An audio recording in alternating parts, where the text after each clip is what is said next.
नमस्कार दोस्तों। वैसे तो हम सब सौरमंडल के बारे में जानते हैं, लेकिन आज इस वीडियो के माध्यम से हम सौरमंडल को और अच्छे से समझने का प्रयत्न करेंगे, तो वीडियो को अंत तक जरूर देखें। तो सबसे पहले हम जानेंगे कि सौरमंडल है क्या। दोस्तों, सूर्य के चारों ओर चक्कर लगाने वाले विभिन्न ग्रहों, क्षुद्र ग्रहों, धूमकेतुओं, उल्काओं तथा अन्य आकाशीय पिंडों के समूह को सौरमंडल कहते हैं। सौरमंडल में ऊर्जा का मुख्य स्रोत सूर्य है। सौरमंडल में एक तारा और 8 ग्रह हैं और इन 8 ग्रहों के 166 उपग्रह हैं। तारा यानी सूर्य और 8 ग्रह बुध, शुक्र, पृथ्वी, मंगल, बृहस्पति, शनि, अरुण, वरुण हैं। दोस्तों, अब हम चर्चा करेंगे सूर्य के बारे में। सूर्य सौरमंडल का सबसे बड़ा सदस्य है। यह हमारी मंदाकिनी के केंद्र से 30 लाख प्रकाश वर्ष की दूरी पर एक कोने में स्थित है। सूर्य गैलेक्सी के केंद्र के चारों ओर 250 किलोमीटर पर सेकंड की गति से परिक्रमा कर रहा है। यह चक्कर सूर्य 25 करोड़ वर्ष में पूरा करता है, जिसे ब्रह्मांड वर्ष कहते हैं। सूर्य एक गैसीय गोला है जिसमें 71% हाइड्रोजन, 26.5% हीलियम तथा 2.5% अन्य तत्व पाए जाते हैं। सूर्य की उम्र 5 बिलियन वर्ष है। सूर्य का व्यास 13,92,000 किलोमीटर है, जो पृथ्वी के व्यास का 110 गुना है। दोस्तों, सूर्य हमारी पृथ्वी से 13 लाख गुना बड़ा है और पृथ्वी को सूर्य के ताप का 2 अरबवां भाग ही मिल पाता है। अब हम चर्चा करते हैं अपने पहले ग्रह यानी बुध ग्रह के बारे में। यह सूर्य का सबसे नज़दीकी ग्रह है और जिसे सूर्य निकलने से 2 घंटे पहले नंगी आंखों से देखा जा सकता है। इसका अपना कोई उपग्रह नहीं है। यह सूर्य की परिक्रमा सबसे कम समय मात्र 88 दिन में पूरी कर लेता है। यह अन्य ग्रहों की अपेक्षा सबसे तेज़ घूमता है। दोस्तों, दोपहर के समय इस ग्रह का तापमान 400 डिग्री और रात के समय -170 डिग्री तक हो जाता है। इसका अपना कोई वातावरण नहीं है। बढ़ते हैं अगले ग्रह की तरफ, विनस यानी शुक्र।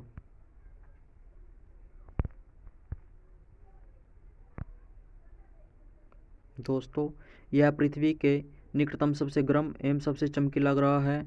यहाँ तापमान दिन और रात में एक जैसा रहता है।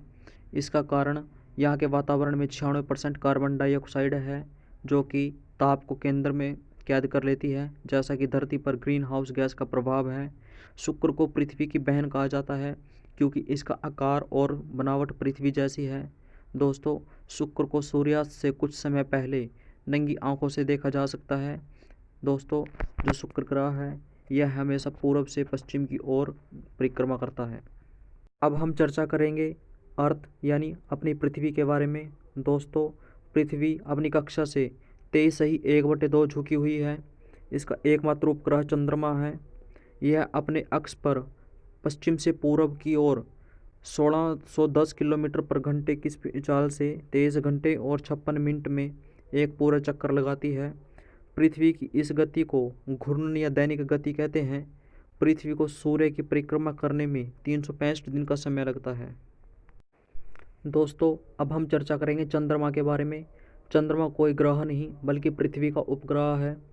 चंद्रमा के दक्षिणी ध्रुव पर स्थित लिबनिट्स पर्वत 35,000 फीट ऊंचा है।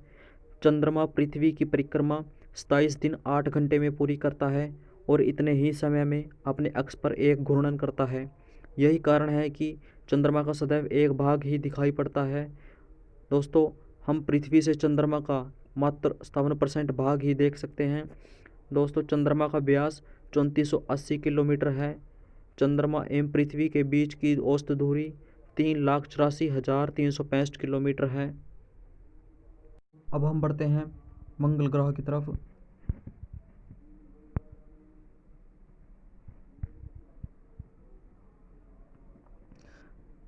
दोस्तों, इसे लाल ग्रह कहा जाता है। इसका लाल रंग आयरन ऑक्साइड के कारण है। यह अपनी धुरी पर 24 घंटे में एक चक्कर लगाता है। यह पृथ्वी से मिलता जुलता ग्रह है। दोस्तों, सौरमंडल का सबसे ऊंचा पर्वत ओलंपस मॉन्स मंगल ग्रह पर ही स्थित है। पृथ्वी के अलावा मंगल ग्रह पर जीवन और पानी होने की संभावना सबसे अधिक है। मंगल ग्रह के 2 चंद्रमा फोबोस और डिमोज हैं। मंगल ग्रह सूर्य की परिक्रमा 687 दिन में पूरी करता है और इस ग्रह को पृथ्वी से नंगी आंखों से देखा जा सकता है।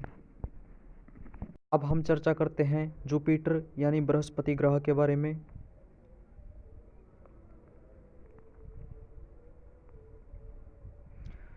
दोस्तों, यह सौरमंडल का सबसे बड़ा ग्रह है। इसे अपनी धुरी पर चक्कर लगाने में 10 घंटे तथा सूर्य की परिक्रमा करने में 12 वर्ष का समय लगता है।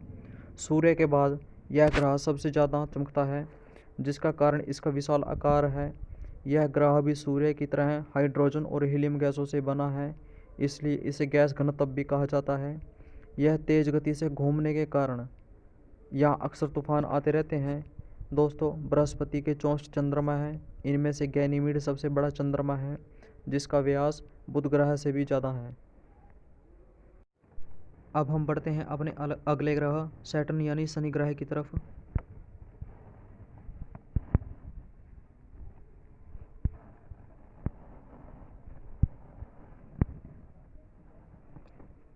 दोस्तों, सौरमंडल में यह दूसरा सबसे बड़ा ग्रह है।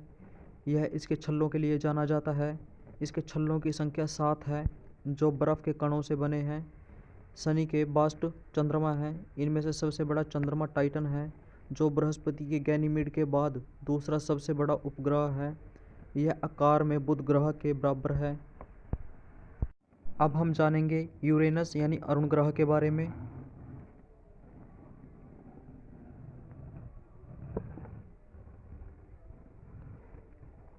दोस्तों, अरुण हमारे सौरमंडल का तीसरा सबसे बड़ा ग्रह है।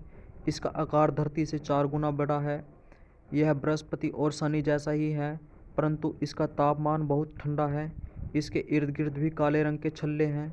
यह अपने अक्ष पर पूरब से पश्चिम की ओर घूमता है, यानी कि यह अपने अक्ष पर जो चक्कर लगाता है वो पूरब से पश्चिम की ओर लगाता है।